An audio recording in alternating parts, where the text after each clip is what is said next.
n'ubu muze murabe abize bose bahurumbira kuja iyo barya batarushe.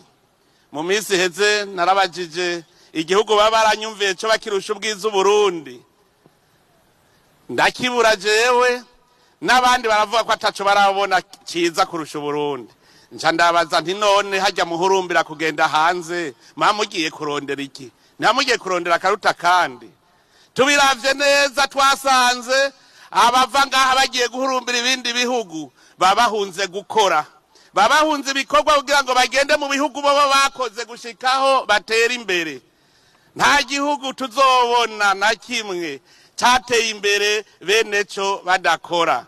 Mbere harateye n'igihe ndabaza nti mbega iyo bariko baragenda ko bagenda i Buraya, bagenda muri Amerika, bakagenda i Dubai, ko mbona badahurumbira kuja mu Bushinwa, kandi viza yo mu Bushinwa yoroshe.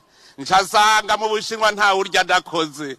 Bagenda rero aho barya badakora, sukwanka igihugu nuguhunga ibikorwa. Najyanda babwire barundi mukunda igihugu ngo tuve hasi dukore, nitwakora tugatera imbere muzobona bajya baduteye akagere bagaruka kuko bashaka aho barya batarushe. Tugarukana umutima wo gukunda igihugu. Ngaha umuntu yoca yibaza ati none dukora iki? Twosaba iki abarundi? Ubwa mbere ndabasabe abarundi mwese dusubire neza, dusanasane bwa bumwe bwamye buranga abarundi. Ndanezerewe cyane ko kuri uyu munsi tuwuhimbaje ata muntu agicuruza ubwoko bwiwe, ata numwe agicuruza umugambwe wiwe, atawugicuruza intara.